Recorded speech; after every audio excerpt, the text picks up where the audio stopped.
I was originally going to make this video on my birthday, first of all, because it's absolutely zero effort, and second of all, because it being my birthday would be the excuse I needed to make something so unbelievably lazy and self-indulgent. And then I realized I don't need an excuse for that. I can do what I want when I want. And what I want to do today is continue my daily uploading streak, but I have zero mental energy. So I'm going to let a bunch of replays play as I list as many of my favorite movies as I can until it pleases me. So enjoy. First, we have a couple movies from South Korea. The 2016 horror movie The Wailing, which I absolutely loved, and the 2018 mystery movie called Burning. If you like Steven Yeun from like The Walking Dead and stuff, then check this one out. He's absolutely incredible in it. I mean, everything about that film is just unbelievable. It really burrows in your head and sticks with you. I'll stop from analyzing each movie because then I might actually have to start thinking about them. Yeah, we wouldn't want that. Next, I really love Three Women by Robert Altman. It's an incredible movie. Also a movie that really sticks with you and lingers. From Robert Altman, I also really love The Long Goodbye, starring Ross and Monica's dad from Friends, Elliot Gould. He's unbelievably good in this one. He lights his matches for his cigarettes on every surface imaginable, like the side of a house. It's ridiculous. He could light a match underwater, I'm sure. I also really love his Western, McCabe and Mrs. Miller. Robert Altman's, not Elliot Gould's. That's a beautiful movie. And I really like Altman's horror movie, Images. I think that one's really underrated within his filmography. I've been wanting to revisit that one for a while. I have to get to Nashville and Shortcuts from Altman. I'm really excited for those, especially Shortcuts, because I like Paul Thomas Anderson's Magnolia, and apparently that takes a lot of inspiration from Shortcuts, so I'm very excited for that. I love Akira.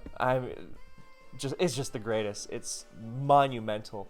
I saw it in Berlin on the big screen twice last fall. Insane. Just to be clear, I went to Berlin just to see Akira on the big screen both times. It was awesome. I love Alien. Perfect movie. There's so much I love about it. I really have to restrain myself from talking about all the things I love about these movies, because right now I'm just thinking about the very naturalistic overlapping dialogue scenes, which really contribute to the ambiance before things start to go south. It's Altman-esque in that sense, actually. Robert Altman is very famous for that kind of approach to his dialogue, and it's very prominent in Three Women especially. If you've been watching my channel lately, you know that I love all that jazz. It's just incredible. I cannot think of a more life-affirming and yet terrifying movie at the same time. It's exhilarating in every sense. It's just wonderful. And if you're if you're on the U.S., if you're in the U.S., it is streaming for free on Tubi. Go watch it. It's amazing. I love Last Year at Marienbad. That's, I think, in my top 10 ever. Perfect. It was one of the first art movies I got into, and it's just incredible because it has all the tools that might make one think, oh, this is so pretentious and in love with itself, but it doesn't feel like that at all. There's just so much in there to be unlocked. It is masterful on every level. I love Antichrist from Lars von Trier. I don't really like Lars von Trier overall, so it kind of annoys me that I like Antichrist as much as I do, but it is an extraordinary movie. I love La Ventura. Apologies for my Italian pronunciation.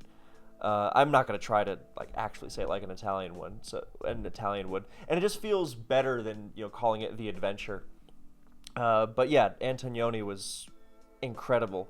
La Ventura is also very much in my top not top 3. It's close. It's in my top 10 for sure. I don't have an ordered top 10, but it would be in the top 10. From Antonioni, I also love La Notte. That's an unbelievable film, and L'Eclisse, The Night and the Eclipse, respectively. I think Leclerc has the greatest. Well, I used to think it had the greatest ending in film. Excuse me, history. Now I think it's number two. um, but yeah, it'll leave you just. Well, I won't describe the emotions because that is the power of cinema, with the feelings it leaves you with. From Antonioni, I also love Red Desert. What a movie that is. I love Blow Up from him. That's a fantastic one. And I also love Blowout from Brian De Palma, which it inspired greatly. So from Antonioni, I also like The Passenger, The Cry, The Girlfriends, and what's the one in America? Oh, Zabriskie Point. Yeah. I also recently checked out Identification of a Woman, and I really like that. I mean, that scene on the highway. Yeah, so Antonioni's amazing. I also, speaking of the greatest ending in movie history, and again, apologies for my bad pronunciation, but Beau Travail from Claire Denis, it translates to good work. Yeah, that's, it was an amazing movie before the ending, and then the ending just launched it into the stratosphere. It is the greatest. It is really untouchable. Yeah. I love Blade Runner and Blade Runner 2049. That's if I'm gonna commit heresy for a second, I do prefer 2049 to the original Blade Runner, which I know is cause for crucifixion. But I mean, and I love the original Blade Runner. I actually recently just watched that documentary on the making of Blade Runner. It's like 3 hours. It's called Dangerous Days, I think, and I thought it was really interesting. I also thought Ridley Scott was really, in love with himself, but that's another story. But he also had a lot of insight, obviously. I always wish those making of documentaries were a little more incisive, a little more incendiary. They didn't just smooth over and have everyone go, oh yeah, everyone was so amazing and so talented and so kind, and and like whenever they bring up rough patches, they kind of skip over it very quickly. But yeah, I did enjoy Dangerous Days overall, and yeah. I mentioned a Blowout from De Palma, which is, I think, I don't know, it's so hard to De Palma's best movie. It's either that or Carrie, because I do love Carrie, but I also love Phantom of the Paradise. I mean, oh my God, that movie is just kind of difficult to comprehend at times. Phantom of the Paradise is just amazing. Carlito's Way, I think I prefer to Scarface from him. I mean, Scarface is great, but I do really love Carlito's Way. That ending sequence, wow. But more than them, I think I prefer those kind of those movies that really have his trademarks in the sense of unreality. Let's say, so I don't go into it too much. But Dressed to Kill is really great. It's got some questionable aspects to it. That's the thing with a lot of older movies, but there's nothing wrong with liking those older movies as long as you acknowledge that certain things they do are questionable. And yeah, Dressed to Kill is a great one. Body Double is very good. And Femme Fatale is just totally locked in that regard. I really like that one. Snake Eyes. Oh, Snake Eyes. The camera work in that is just astonishing. Yeah, those are the De Palmas that I like the most. Oh, Sisters. Sisters is also quite good. I like that one quite a bit. It looks so unlike his other movies. It's got a very unique look to it. Yeah. Blue Velvet is one of my very favorites. I mean, David Lynch is just... he's kind of incredible. I don't know if... It's so hard picking my favorite from him, because he has several films I think are perfect. Mulholland Drive, Eraserhead, Blue Velvet. I think his best movie ever is Twin Peaks Fire Walk with Me. I think Fire Walk with Me is better than the first 2 seasons of Twin Peaks. I think it's better than Twin Peaks The Return. I mean, I do think Twin Peaks is, it might be my favorite show. It's that or Evangelion. But Fire Walk with Me is just unbelievable. But, picking favorites from those 4 is just unfair. Because I love Blue Velvet. I saw that on the big screen. That was an experience. I mean, Eraserhead is just unbelievable.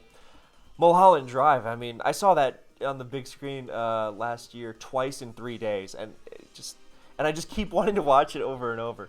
But I don't know, man. Firewalk with Me is just wow. That just goes right to your heart.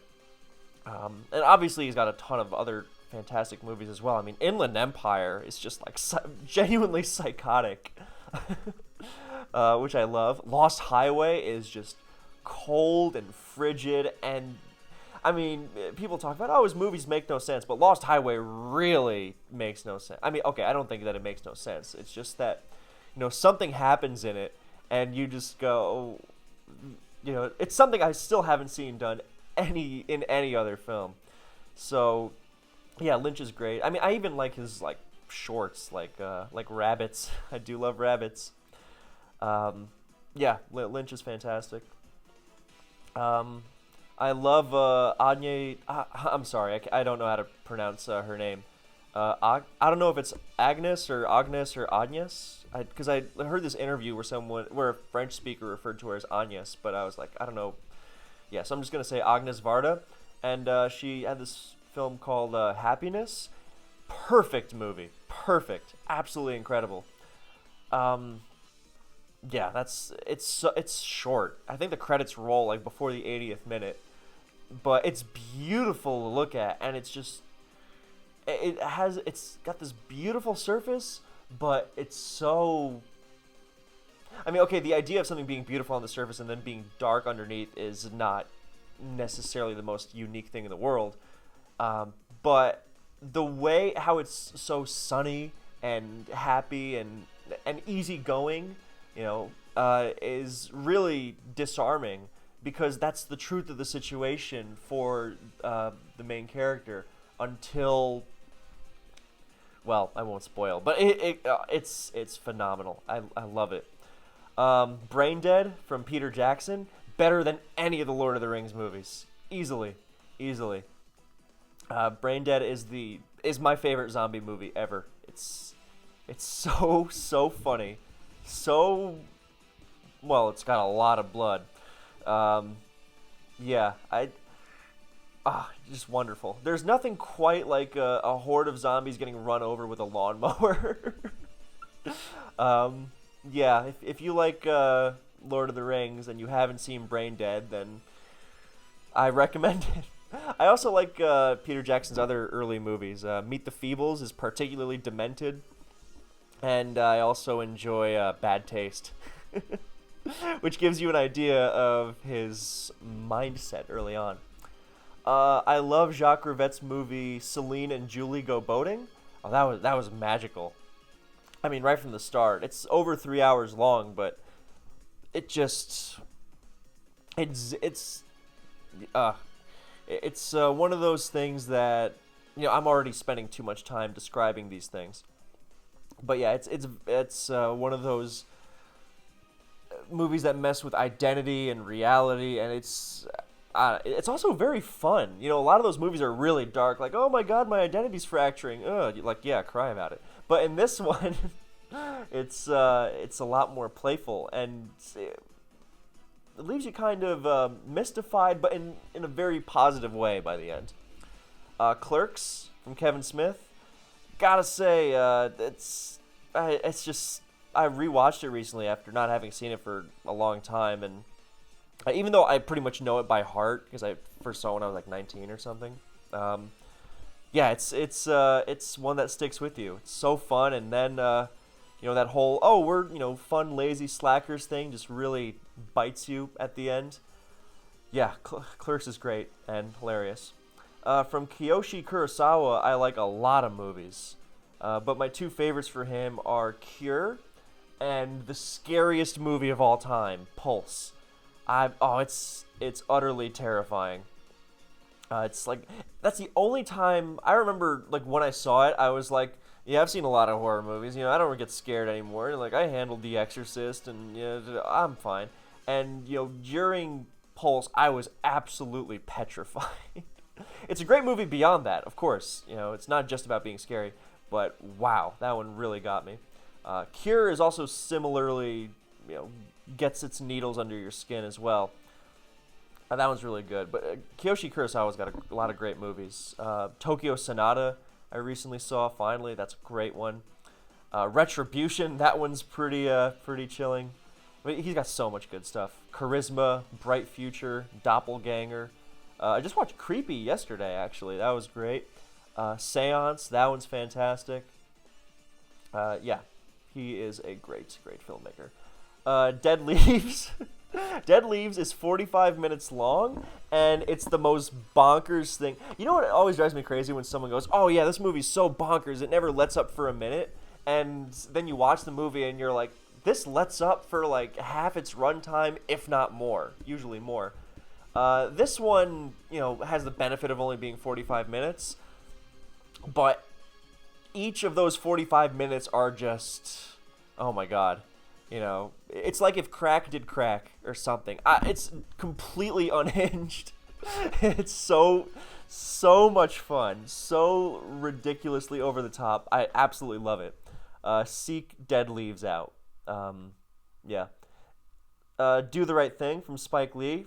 The most alive movie of all time. Flawless start to finish. Drive. I mean, it's such a stereotype to love Drive, but I mean, it's kind of perfect. It's everything about it. They just struck gold. It all works. I also love a lot of other stuff by Nicholas Winding Refn. I like pretty much everything I've seen by him. I like the Pusher trilogy a lot. Actually, the first Pusher is my least favorite, and then I saw Pusher 2, and that one focuses on Mads Mikkelsen's character. And that one I really liked. And I was like, oh, well, why would you even bother making a third one?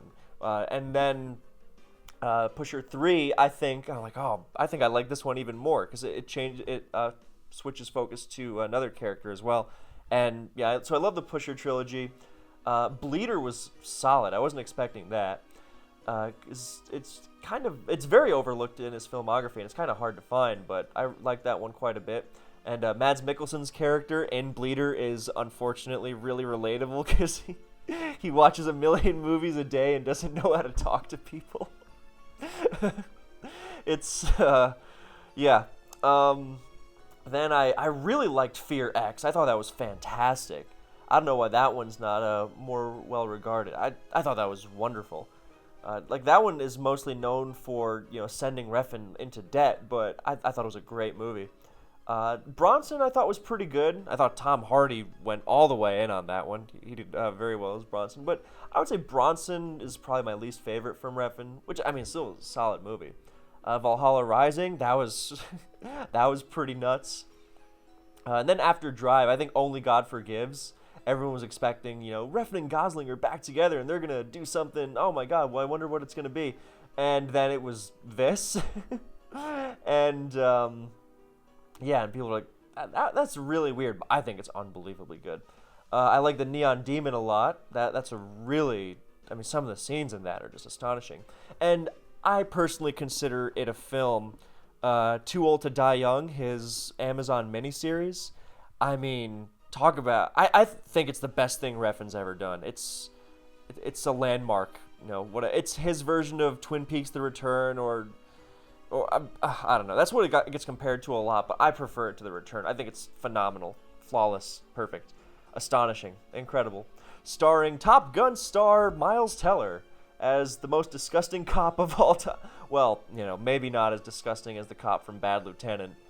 I do love Bad Lieutenant from Abel Ferrara, though. That's an incredible film. What a movie. But yeah, Too Old to Die is amazing. And on Netflix, Refn's new little mini movie called Copenhagen Cowboy. I love that one. If you've been watching my videos, you've seen my Metagrosses name that. That's what it is. It's amazing. Check it out. Yeah, I even liked I like Refn's little weird commercials and stuff there. But yeah, Too Old to Die Young is his best, and all those other things. I really, really loved this French movie called Happening from 2021.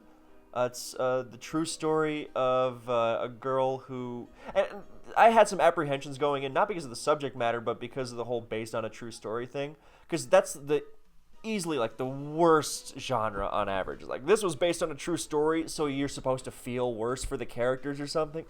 It's such a cheap tactic when it's in a big Hollywood movie. But in this, it is not a cheap tactic. In fact, it makes the events more horrifying. It's I believe it's based on a book written by a woman who lived in France in the 60s, and she got pregnant, and she had to get an abortion, or she wanted to get an abortion, but it was illegal, and she went on this nightmarish odyssey of trying to get one, and just almost died. And this is the film version of that, and it's my favorite movie of 2021. It just blew me away seeing this on the big screen. I really can't do it justice with words. It's called Levenamon, and again, I'm sorry for my pronunciation. But yeah, happening, astonishing stuff. From Sam Raimi, I really, really love the Evil Dead trilogy. I mean, how can you not? It's one of my favorite... Actually, no, I take it back. My favorite theater experience ever comes from this past Halloween, where I saw all three of The Evil Dead, Evil Dead 2, and Army of Darkness on the big screen. That was so much fun. Utterly joyous. So I love those. And obviously I love the original Spider-Man, and Spider-Man 2 especially, also from Sam Raimi. He holds a very special place in my heart. I still haven't seen the original Spider-Man 3, but I'll have to check that out sometime. I'm sure it's one of those movies that gets ripped on more than... look, if it's made by Sam Raimi with heart, I'm sure I'll enjoy it at least a little bit. I also really enjoyed Drag Me to Hell. That was a pretty cool one. And I still have to check out Darkman from him. Darkman and something else that I forget the name of. Crime Wave, maybe. Maybe I'm not interested in that one. Maybe I was thinking of another director. But yeah, I mean, like the Evil Dead trilogy. Especially, it's so easy to say Evil Dead 2 is your favorite, but I mean, it's just so perfect.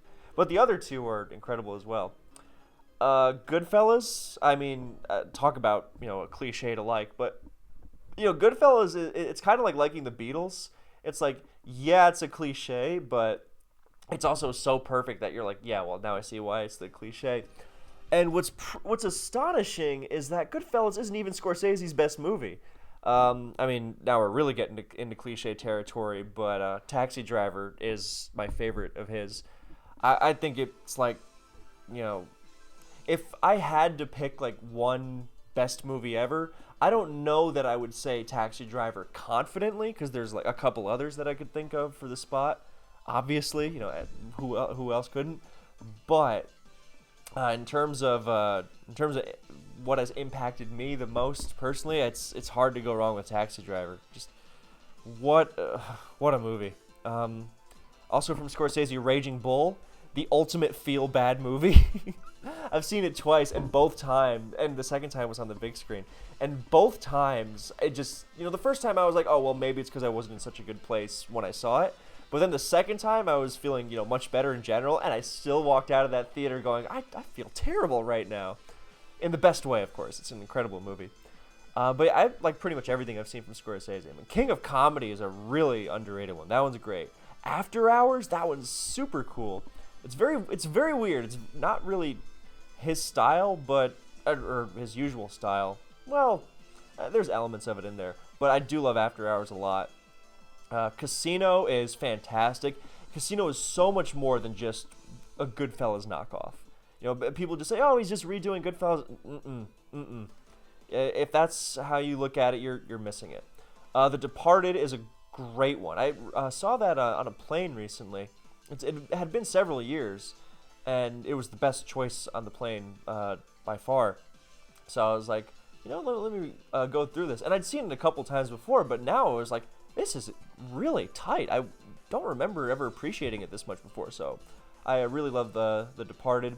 Literally just yesterday, I watched The Last Waltz, the concert / documentary he did on the band.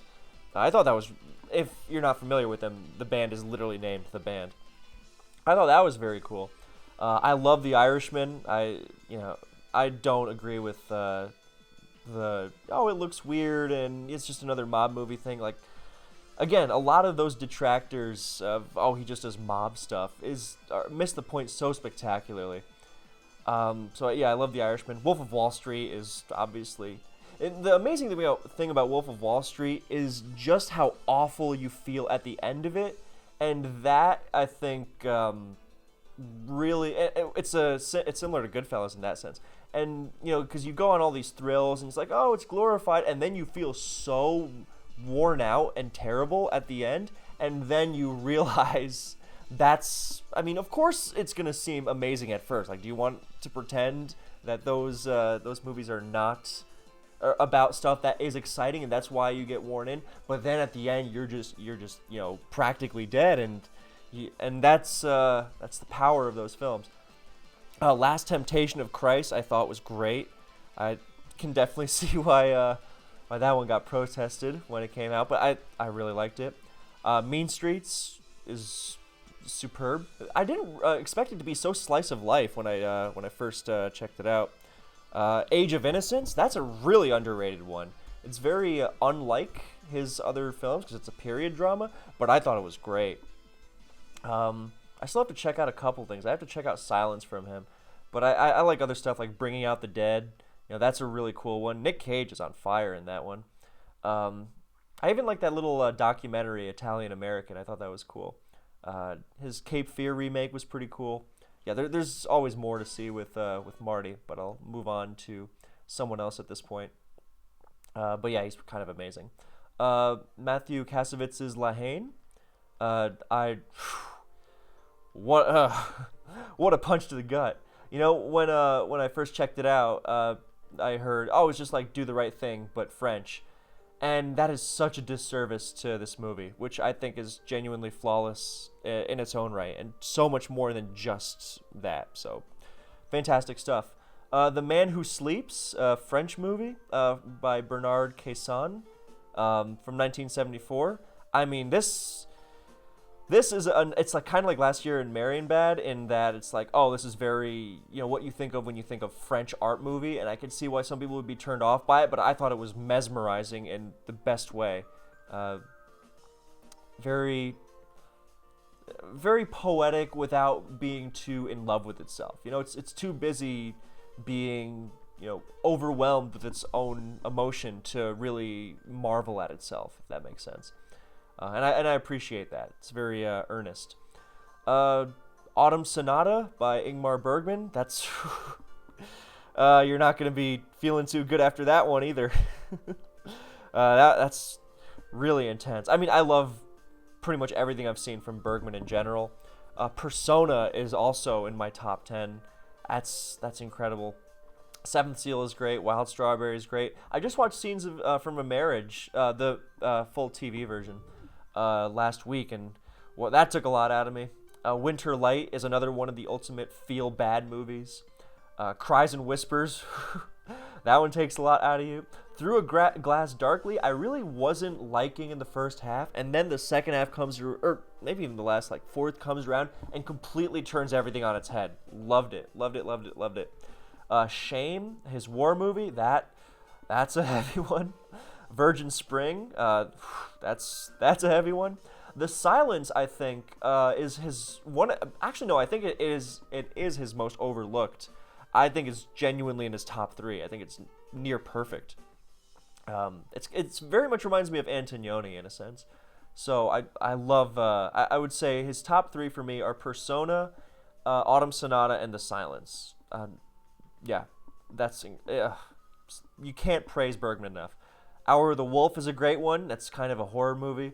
I really dug that one. That one, I mean, they all get under your skin, but that one in particular has some especially nightmarish imagery.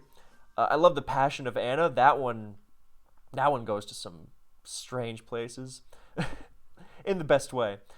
Summer with Monica. That I wasn't expecting that one to hit me so hard. Foolishly, of course. The Magician is really good. I still have to check out Fanny and Alexander, the TV version. I decided to go with Scenes from Marriage first.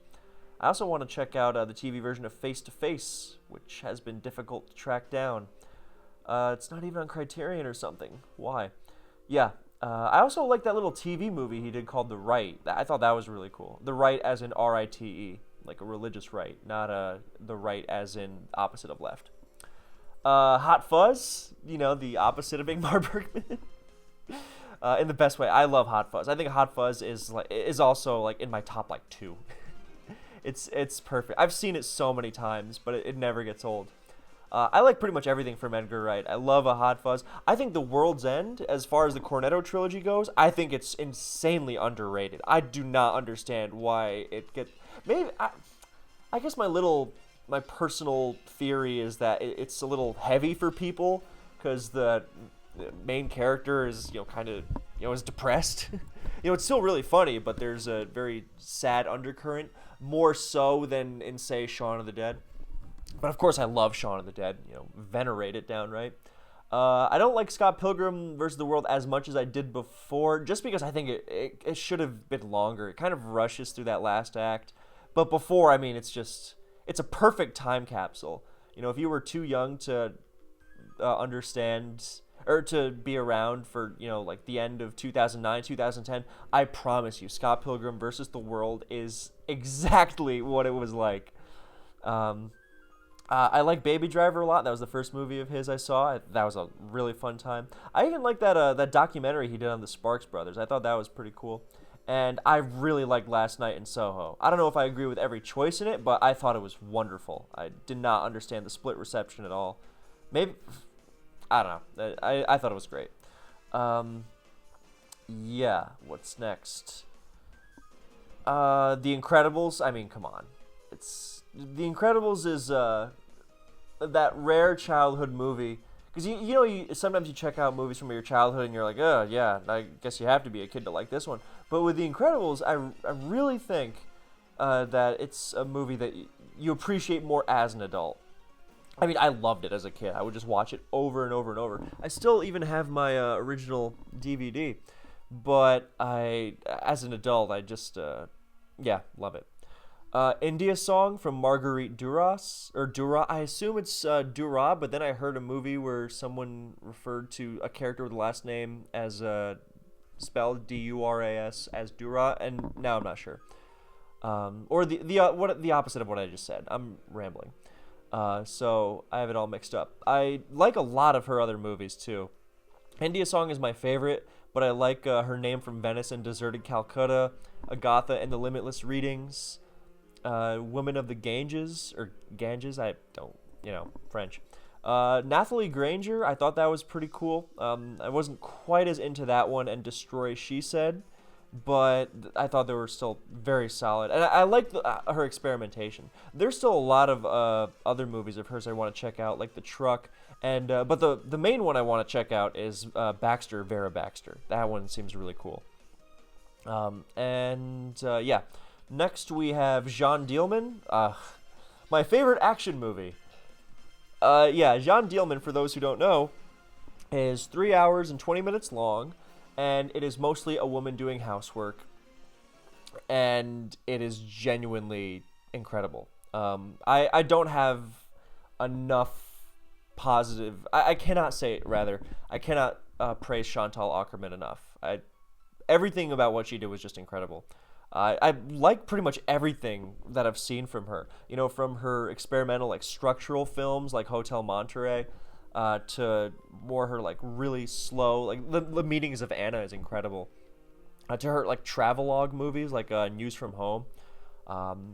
Je tu, il, elle, I, you, he, she. That one really rocked me to my core. That one's really bold. But I even like the shorts she does. I remember when I watched La Chambre, or however you say it. I assume it's La Chambre.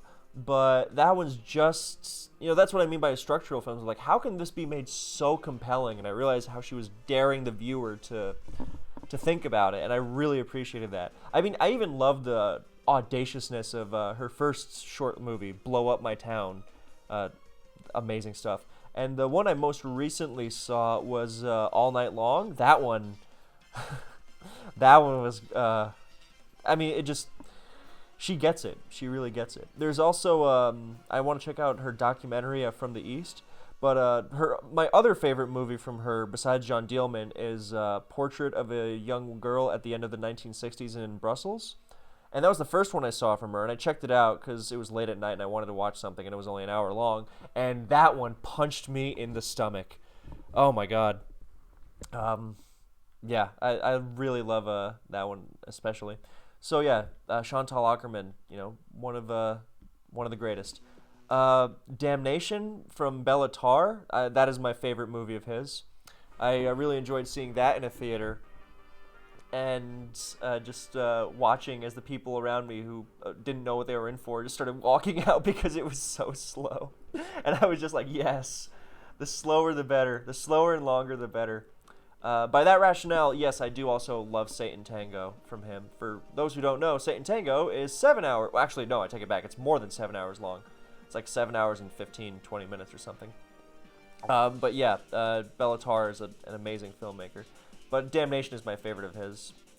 And I also really love The Turin Horse and Workmeister Harmonies. Those are great.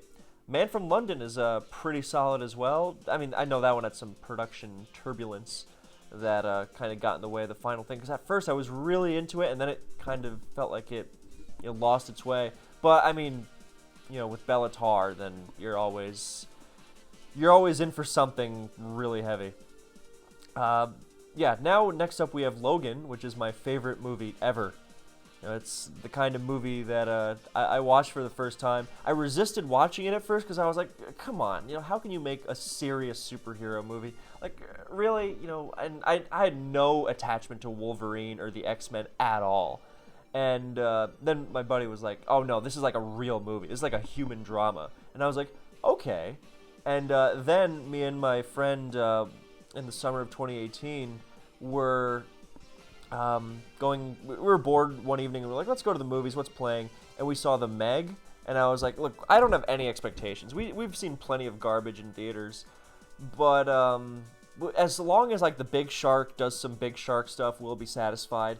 But it was so bad. I hated it so much. Like, even with my non-existent expectations. It's like, how can you mess even that up? And I was so annoyed that by the time I got home, that I was like, you know what? I'm so irritated that I paid money for this movie. I have to watch something good. And, Logan was on my mind. And I watched Logan, and yeah, that now it's my favorite movie. Yeah, I have no knowledge of, like I didn't know that Wolverine has healing powers going into it. Yeah, no attachment at all. I was like, oh, I don't want to watch like 16 other X-Men movies It's like, no, you don't have to do that. So yeah, Logan is my favorite. Lost in Translation, I always, when I'm watching it at first, I'm like, was I wrong about this one?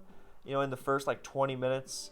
And then, once it really finds its groove, it's minimalist in the best way. You really just, it really sticks with you.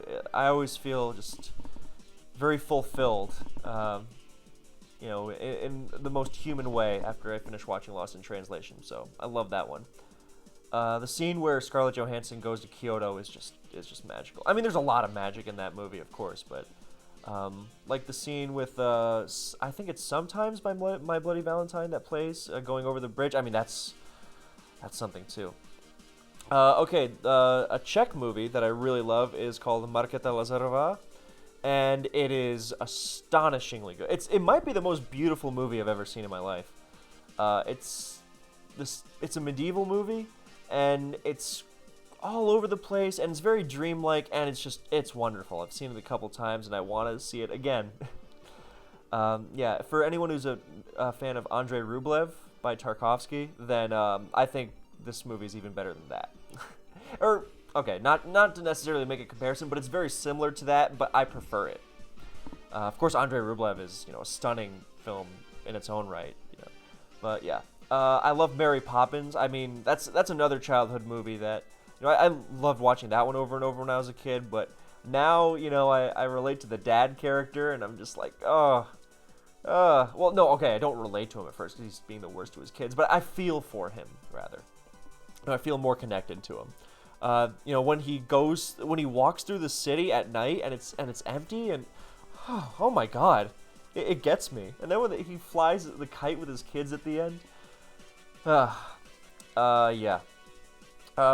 Naked is another amazing movie. It's from 1993, directed by Mike Leigh.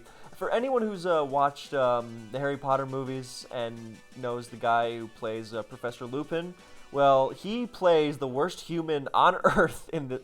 Well, actually, no, the second worst human on Earth, because there is an even worse character in the movie. But so he plays the second worst guy on Earth in this one, and it's just astonishing.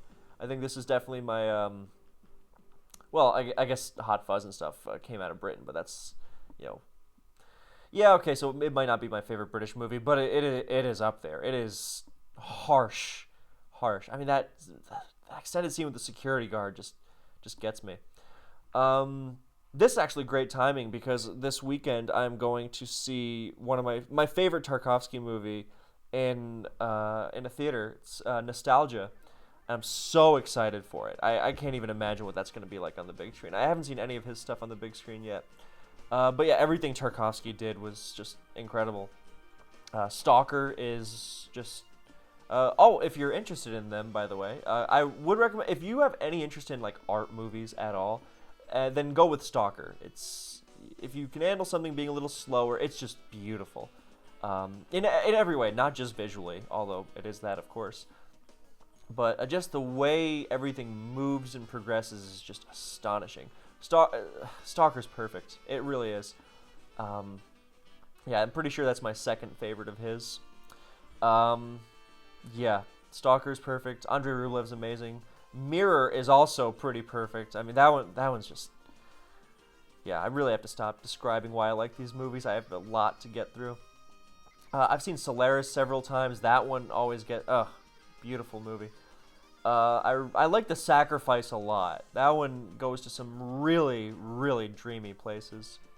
And Ivan's Childhood always gets overlooked, but I met someone last year who swears that Ivan's Childhood is his best movie, so I'll have to revisit that one and be like, all right, I see what you mean. I hope that's... I'm sure, I liked it when I saw it, but I'm really looking forward to revisiting it. But yeah, Nostalgia just, is insane. Paris, Texas. I can't even describe the emotion that this movie rips out of me. Yeah, Paris, Texas is incredible. Kurt Cobain's favorite movie, actually. I like a lot from Wim Wenders. I don't know how you say his name. But yeah, I like Paris, Texas is just perfect. And I like Wings of Desire. I like Kings of the Road. I love The American Friend. That one's amazing. And I also really love Alice in the Cities. That one's really beautiful. Yeah, Wim Wenders he just gets it, I love Possession, which I just rewatched recently, by Andrzej Zulawski. He's a Polish director, and he made this movie starring the guy from Jurassic Park, Sam Neill, and Isabelle Adjani, who is astonishing. And you can tell that Zulawski was going through a divorce, or had recently gone through a divorce, because this movie is... Well, I like a lot of Zulawski's movies, and they all have that undercurrent of hysteria of some kind. Like in his early movies, like Diabeł. No, that's the... I think it's Diabeł. I always mess up the Polish pronunciation. Which is the devil. Like the religion is the hysteria is religious, and then in the third part of the night, that one's surreal and strange. And I also really liked On the Silver Globe, and that's this kind of really weird adventure movie, in a sense. And they all have that sense of the camera running away and then running back to the subject. And everyone's screaming their heads off, but in Possession it just comes to a peak, and yeah, it's a great relationship movie. I despise the person who made Repulsion and Rosemary's Baby, but they're amazing movies. Especially Repulsion, I think, is one of the best horror films ever. I also really like Knife in the Water. I'm not as big on Chinatown as a lot of other people are, but it is fairly undeniable in what it does.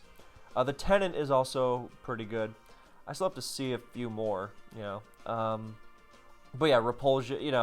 Repulsion is both what I have for the filmmaker and one of the best movies ever. Okay, so another one of my favorite Czech movies ever. This one got some notoriety last year because it got restored and put out by Criterion, and it's called Daisies, and it is the most fun movie ever. It's like 70 something minutes long. Like it's really short, and it's so fun and so absurd and so poignant as well. In a nutshell, it's about these two girls who decide that the world is rotten and spoiled, so they're going to be spoiled too. So they run around causing anarchy. They're both named Marie, and they take these old guys out to dinner and get food from them, and then they ditch them. And that's just the tip of the iceberg. There's one point. Oh, my stomach's growling. I guess I forgot to eat again. Whoops. Maybe that's why I'm tired. Who knows? And there's this one point where someone calls their apartment. Actually, no, I won't spoil. It's too fun.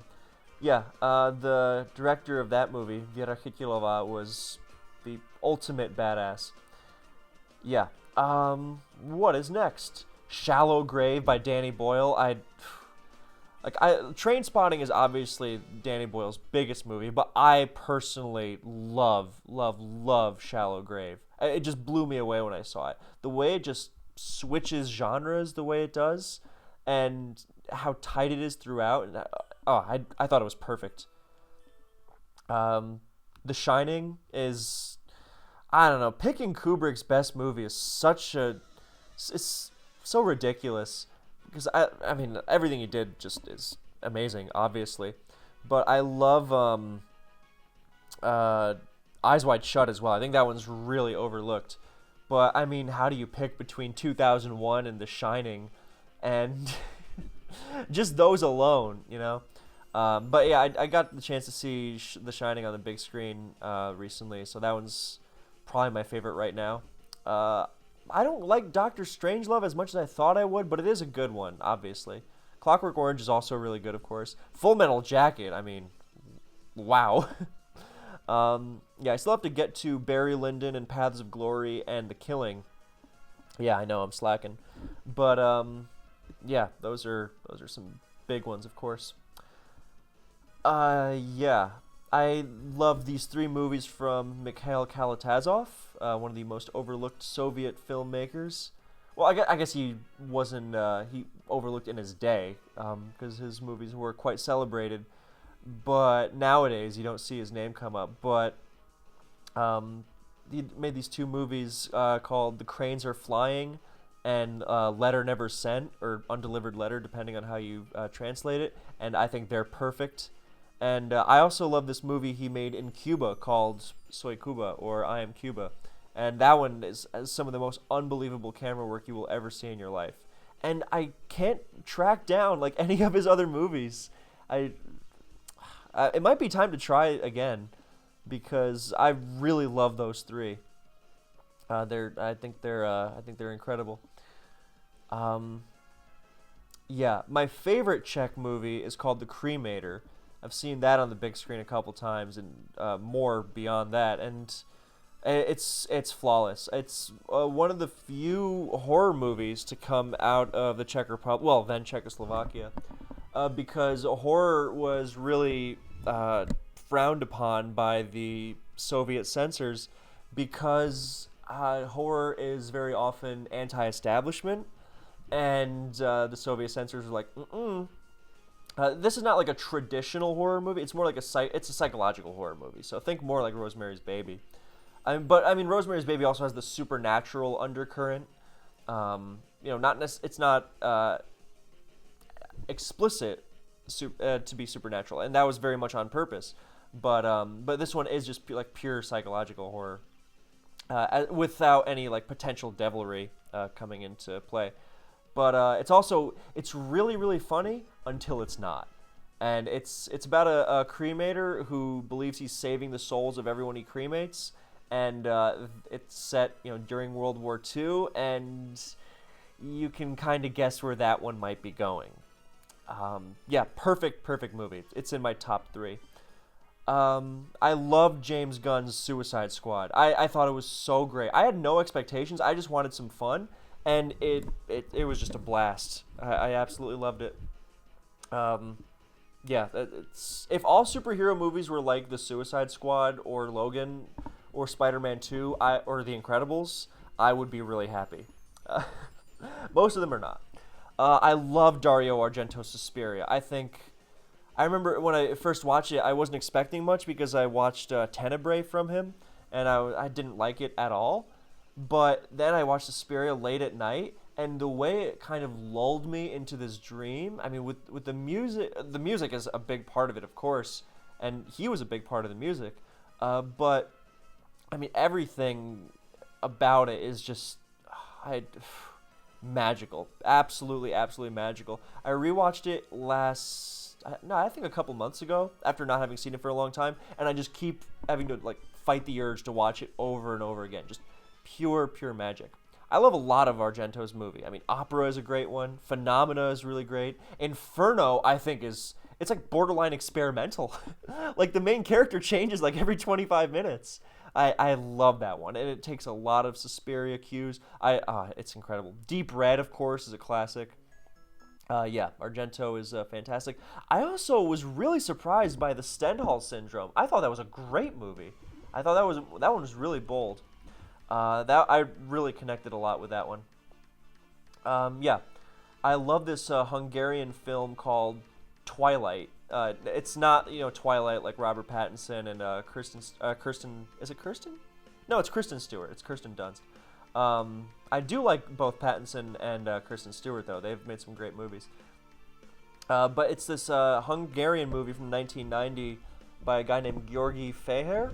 And I'm sorry, by the way, for my bad Hungarian pronunciation, but nobody can speak Hungarian except for like Finnish people.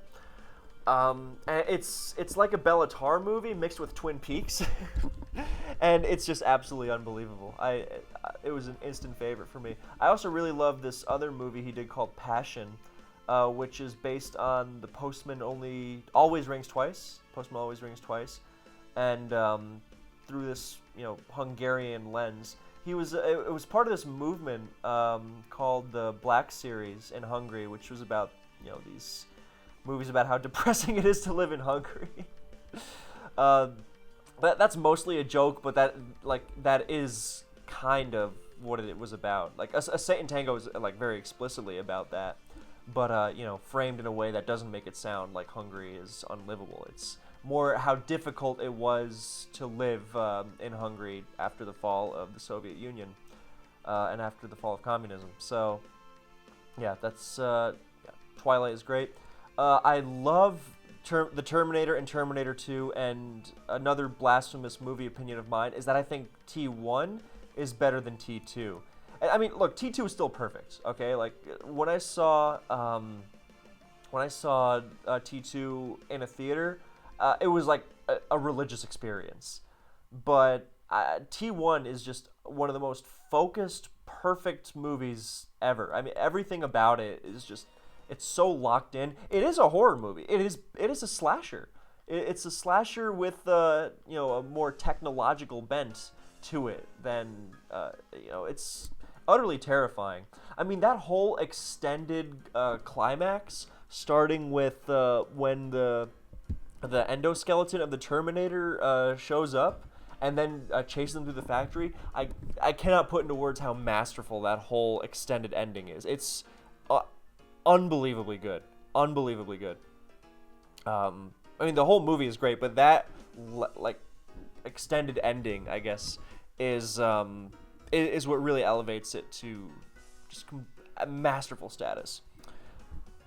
Speaking of amazing extended endings, the last 15 minutes of the Texas Chainsaw Massacre, oh my god. I think the Texas Chainsaw Massacre is like one of the 3 best endings in film. I think it's a perfect movie in general. Like, a lot of people have this idea that, just based on the title and on its reputation, that it's just this over-the-top, bloody gore fest, and it's not really intelligent or anything like that. It's a dumb slasher. But all of those things are so wrong. I think Texas Chainsaw is so intelligent in how it's constructed, And as for the Gorefest thing, I mean, yeah, okay, that's what you expect from a movie, with a guy who kills people with chainsaws, but there's like almost no blood in it at all. I think Toby Hooper was a master just beyond Texas Chainsaw, because people know him as like the Texas Chainsaw guy, and nothing else he did was really that whatever. And Steven Spielberg ghost directed Poltergeist. Steven Spielberg did not ghost direct Poltergeist, okay? And or like if he did, it wasn't because Toby Hooper wasn't good enough for it. Like no disrespect to Spielberg. I mean, I think he's good, but like Toby Hooper does not need help making a movie. So yeah, I think Eaten Alive is phenomenal as well. It's close to Texas Chainsaw tier for me. I think, what's it called? Actually, I like his first movie, Eggshells. It's like this experimental little thing before he really got into horror, and I think it's really cool. Texas Chainsaw 2 is pretty good. The Funhouse is pretty good, but I think Life Force, that is a crazy movie. I love that one. Absolutely love that one. Spontaneous Combustion, another absolutely insane film. Love that one. I also really, really like his version of Toolbox Murders. That one is grimy and disgusting. So yeah, Toby Hooper, master. But of course, Texas Chainsaw is just the great American film. You know how there's the great American novel. Texas Chainsaw is the great American film. And yet, I don't even think it's the best horror movie of all time, because that would go to John Carpenter's The Thing. Perfect movie, horror or otherwise. I think it's just flawless. I mean, I love John Carpenter in general. I mean, I like Halloween, actually. It's probably one of my lesser favorite movies of his, but it's a great movie, of course. They Live is fantastic. Assault on Precinct 13 is solid, but In the Mouth of Madness, I love how just utterly insane that gets. Escape from New York, Big Trouble in Little China, so much fun. Prince of Darkness, insane. I thought Christine was really cool as well. And I don't know why Vampires was so underrated, or so, lowly rated by most people. I thought that one was fantastic. I mean, you have the amazing, what's his name? James Woods is phenomenal in that film. And, oh God, who is it from Twin Peaks? I think it's Cheryl Lee, who plays Laura Palmer in Twin Peaks. She is amazing in Vampires, utterly perfect. So yeah, John Carpenter was incredible, and The Thing is a perfect movie, the best horror movie ever. Under the Skin by Jonathan Glazer, this movie blew me away. I couldn't, just the opening scene alone, I just couldn't get over it, and then it just kept going and going and going. One of the most, I think probably the best thing Scarlett Johansson has ever done. Beautiful movie. Vertigo, because you have to have some Hitchcock in there. I get to see this on a big screen for the first time in a few days, on Monday. I'm so excited. Yeah, Hitchcock's amazing in general, of course. Like Psycho is, but I really am I'm a Vertigo guy. Well, seeing Psycho for the first time on a big screen, that was also something. I love David Cronenberg's Videodrome. I love Cronenberg in general, but Videodrome is just another level. That also really blew my mind open. The Fly is really good. I liked Crash a lot. That was cool. The Brood is really cool. I like that one a lot. Scanners is pretty solid. I like Shivers a lot. That one's really cool. And yeah, there's a couple others that I have to check out from him. I've seen a lot, but yeah, Cronenberg, great. Videodrome, perfect. A really underrated movie is Cheryl Dunye's The Watermelon Woman, which is ostensibly like a documentary, and I don't want to give anything away, but it's like 90 minutes long, and it's so vibrant and so fun. I recommend that one. I think it's on YouTube. I think that's where I saw it anyway. But it's also it's a very bold movie in a lot of ways, and the ending has really stuck with me. But even way before you get to the ending, it's just a blast. So perfect movie all around. Yeah. Also in my top 5 is Perfect Blue, which Satoshi Kon in general, I just adore his work. But Perfect Blue just gets me by the intestines. yeah, it's one of those movies that I want to watch over and over because it's so flawlessly made, but it's also so emotionally overwhelming that I can't. So I love Millennium Actress and Paprika from him as well, of course. Tokyo Godfathers is a great Christmas movie, and I enjoyed his show Paranoia Agent. I thought that one was really great. House from 1977 by Obayashi is still probably the craziest movie I've ever seen. I mean, I look forward to the day when I see a crazier movie. I've seen some pretty wild stuff at this point, but House is utterly... I mean, it's so sad at the same time, but it's also so gloriously over the top with, like, the girl getting eaten by the piano and stuff. Ugh. And, you have a girl... Like, all the girls in it are named by their personality traits. And there's a girl named Kung Fu who just Kung Fu's all the ghosts in the haunted house. It's... Like, right from the beginning, the way it's filmed, you were just like, what am I seeing? It's got this, like, family sitcom feel to it for a while, and then, I don't know, please watch House. It's beautiful. Okay, one of my favorite directors is Masaki Kobayashi. Everything I've seen from him has been perfect. Samurai Rebellion, perfect. Kwai-Dan is this beautiful, beautiful collection of Japanese folktales. I think like Kwai-Dan or Kaidan like literally means like ghost story. I think, and that one's one of the most beautiful things ever. And then with The Human Condition, he either made one of the greatest movies of all time that's 9 hours long, or he made three of the greatest movies of all time. Because it's separated into three, but sometimes it's considered one movie. Either way, it's incredible. But of course, his crowning achievement is Harakiri, which.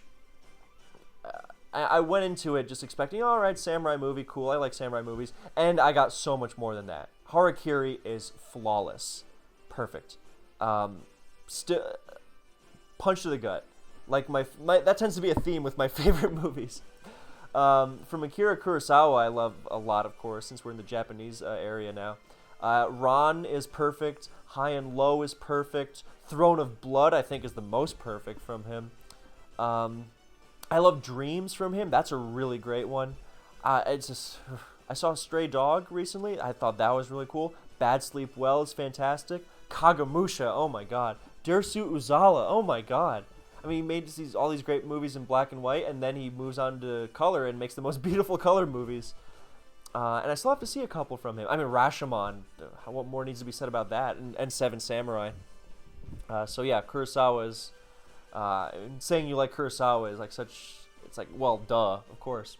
I also really love Hiroshi Teshigahara's movies. The Face of Another is just, that's intense. And I realize I'm just going with these very vague adjectives, but that's because I'm trying to get through a lot of stuff. But Woman in the Dunes, I think, is his best movie. That one overwhelms you with terror. I also really like Pitfall. I think I'm due for a rewatch of that one, because that one had a lot of stuff I really enjoyed, and I think there's more to unpack there. Demons by Toshio Matsumoto. I also love his other movie, Funeral Parade of Roses, but and I've seen like his experimental stuff, which I think is cool. They're like shorts, but Demons, oh my god, that is a really, really dark samurai movie. It's like a play, but in the way it's filmed, it's like the most beautiful black and white photography ever. But it's stagey, but in a good way. Because you don't want a movie to be stagey, as in, why isn't this just a play? It's very contained and just makes the most of all its tools to the extent where you don't want it any other way. Perfect movie. Belladonna of Sadness is, I don't even know how to describe it. It's so, I mean, the level of psychedelic freak out animation that they reach in that film, it just blows my mind. And it's not just a visually artistic achievement, but because the story also connects with you as well, and it's that they use and you can tell that I'm really getting tired because I'm falling all over my words, but I think the visuals are not just let's be trippy and cool and weird, but they really bring out the most of the story in ways you never would expect. I love Wong Kar-wai's movies, but the greatest, of course, is Fallen Angels. I mean, look, In the Mood for Love is a stunning, towering achievement. Chungking Express, of course, is the most delightful thing ever. But and I love his other stuff like Days of Being Wild, As Tears Go By, Ashes of Time, 2046 is amazing. Even The Grandmaster I thought was great. I want to see that extended cut. But look, Fallen Angels is one of those things you watch and like as you're watching it, you're like, this is the greatest movie of all time. Like, he gets it. He just gets it. Yeah. I love Zhang Yimou's Raise the Red Lantern. I thought that was gorgeous in every way. I absolutely adored it. Gong Li was just tremendous. I love The Sword of Doom by Kahachi Okamoto. That's an incredible, like Tatsuya Nakadai. Like that's my guy. I love him. I want to watch like everything he's been in. He's been in a lot of my favorite Japanese classics, but in this one he burns through that screen. What an ending. Hubo, what a loss we had. Poor guy, because An Elephant Sitting Still is just an amazing movie. It's his debut full-length film, and it's like 4 hours long. And his producer told him that it was too long, and he committed suicide. And yeah, but it's unbelievably good. Yeah, that fact hangs over him, but I wish he was still with us. For not just because imagine what else he could have done, but just yeah. But I think that speaks for itself. An Elephant Sitting Still is an amazing movie. I liked his short as well. I think it's like about these cannibal kids. It's called Man in the Well, and I thought that one was really great. Love Exposure. Another movie that's like 4 hours long, absolutely wild. You will feel every human emotion while watching this movie. What's the plot of Love Exposure? Well, I'll go over the plot of like the first like 45 minutes ish out of these 4 hours. So there's this kid and his mom dies, and his dad is really sad about his wife dying. So he converts to Catholicism. He becomes a priest, I believe, and he starts making his son confess his sins. And the son confesses his sins like, oh, I didn't help an old lady across the street today or whatever. And his dad smacks him around like, hey, I don't believe you. Start confessing your real sins. And then the son goes, all right, well, I don't want my dad to be upset with me, so I'll just make up some real sins to placate him. And then the dad's like, I know you're lying, and smacks him around again. I know you're lying, just tell me what you actually did. And then the son goes, well, I guess I'm going to have to go out there and commit some real sins. And so he joins this gang of upskirt photographers so that he can commit the sin of being an upskirt photographer and then confess it to his dad. And then it gets weird after that. Great movie. From Sion Sono, I also love Why Don't You Play in Hell? That's a really, really, absolutely bonkers one. There's so much. He makes a lot of great movies. I thought The Whispering Star was really great. And there's a lot more I want to check out. Like Tag was so fun. Tokyo Tribe was crazy. That's like a rapping musical between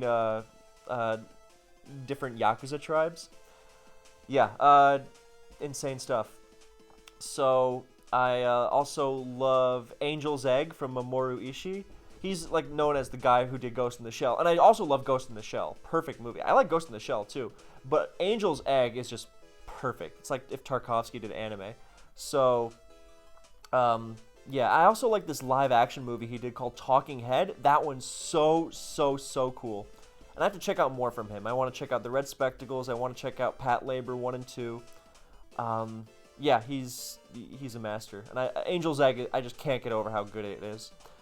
I love The End of Evangelion, of course. I love Evangelion, the show, but End of Evangelion is just, transcendent.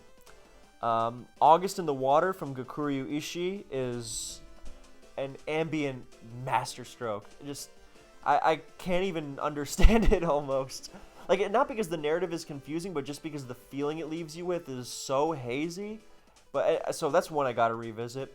He's got some other great movies I like Mirrored Mind and Electric Dragon 80,000 Volts, which is about that one's silly. It's about a guy who gets a guitar and becomes a superhero with the power of his electric guitar. Very fun. There's Tokyo Blood I thought was really cool. So he has some more movies I really want to check out. Labyrinth of Dreams especially. I'm really excited for that one. So yeah, but August in the Water, just astonishing. And yeah, that I think is everything.